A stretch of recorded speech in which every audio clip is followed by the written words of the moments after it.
From KUNC and the NPR network, this is In The NoCo. I'm Erin O'Toole. Dozens of aspiring educators in Colorado are taking an unusual path to earn their teacher certificates. They're doing apprenticeships in public schools as part of a state program that offers an alternative path to gaining a teacher's license and bachelor's degree. Proponents see the program as a partial solution to Colorado's teacher shortage, which resulted in thousands of unfilled classroom positions last school year. Teachers' apprentices spend about 4 years getting experience in the classroom while taking courses on the side through Colorado Mountain College. It's a different model from the more traditional bachelor's degree that requires years of coursework before setting foot in the classroom. Advocates say it opens doors for those who find the traditional college route to becoming a teacher prohibitive due to lack of time and money. Erica Brunlin is a reporter for the Colorado Sun. She's talked with leaders and participants about this program. She joined me to discuss how it works and what it promises for teachers and students in Colorado.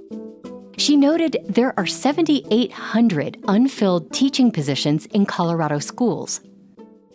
So that's a lot of positions for our 178 school districts. And traditional educator prep programs have been great for some students, but they really don't cater to all students. And so many people who want to pursue teaching, either they don't have the time to pursue a bachelor's degree, they just don't have 4 years to take away from work, to stop collecting a paycheck, to go to undergraduate school full time and pursue a bachelor's degree and a teacher's license. And so while traditional educator prep programs have worked for a subset of the population, they really do leave a large swath of people who want to pursue teaching out. Let's talk about how the apprenticeship works. Apprentices can get classroom experience while they take courses. And many of the people going through this program are parents, so they also have childcare responsibilities. What makes this a more flexible path to a teaching certificate?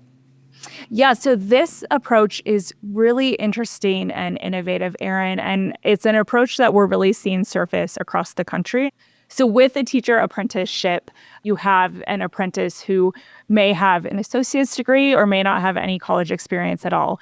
And if they want to become a teacher, they can pursue an apprenticeship program in which they immediately begin working in a classroom. Sometimes they might be a paraprofessional, so they're assisting a teacher. You also might have school secretaries who say, hey, I actually think I could see myself in the classroom.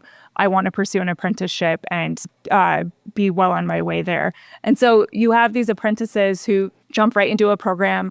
They're working under a master teacher, and so they're working one-on-one with students. They're working in small groups. They're really learning how to be a teacher right alongside a certified teacher in the classroom. And they're also getting college credits while going to school probably 1 day a week in most cases. But they're really going to college courses themselves and getting the actual credits that they need to be a teacher, while also then applying what they're learning in those classes to their own students as they teach them throughout the duration of their apprenticeship. You talked with an apprentice named P. Gideon Daniel, who's in the program now. He's currently a professional or para who works with kids with disabilities. He wants to become an elementary school teacher, and he said without this program, becoming a teacher never would have been an option for him. Why is that, and how common is his experience? So Gideon Daniel started out as a childcare professional, and he spent the bulk of his career working for Head Start. But his ultimate goal was to become a teacher. Now, he, like many of his fellow apprentices, did not see a path to the classroom because he is raising a daughter, he has a partner, he's really responsible for continuing to make an income and support his family. And so there was no way that he was ever going to have the time to take off work to go pursue a bachelor's degree in an undergraduate program. And so through a teacher apprenticeship program, he is able to be a para-professional at a school district in Harrison School District 2 in Colorado Springs. And With this approach, Daniel is able to keep earning income from the school district. He earns para benefits and health insurance. And so he's able to pursue a pathway to teach while also still being able to support his family. And in a traditional educator preparation program, you probably would not be able to accomplish both at once. The program was created through a new state law in 2023, but several other states have launched programs that are similar to this.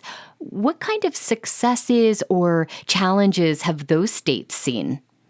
Yeah, so we're really seeing the apprenticeship model gain a lot of momentum across the country. K-12 Dive, which is this education news outlet, reported that the number of teacher apprentices across the country have increased between 20 and 25 from 356 to 3,884. That's huge. That's an astronomical jump. And certainly that is not going to solve the problem of filling every single teacher vacancy across the country. But I think this kind of model is in early stages. And so people who are designing these teacher apprenticeship programs see a lot of potential in scaling them up and just continuing to grow more and more teachers as more apprentices take advantage of the program. Have you heard concerns from teachers with those more traditional credentials that, this might devalue their degree in some way? I will say through my own reporting, I have not heard that concern directly from any credentialed teachers. But I do think there is a general concern out there among some people that we are placing underqualified teachers in the classroom. We're allowing teachers who don't have their full credentials, their full bachelor's degree, to begin teaching students at a time that they just have so much more learning to do themselves. What proponents of teacher apprenticeship programs will say is that we are actually producing a higher caliber of teachers through these apprenticeship programs because these teacher apprentices are working under the expertise of credentialed mentor teachers every single day. They have field supervisors from their higher education institutions who regularly come in to observe their work with students and give them feedback. They're not taking a bunch of courses themselves and then all of a sudden trying to apply everything they learn into the end of their college career. Yeah. They're actually working hands-on with students and taking real lessons that they learn in their college courses at night and applying those lessons into the classroom. The apprenticeship program is currently only available in 9 school districts in Colorado. How likely do you think we are to see this become more widely adopted?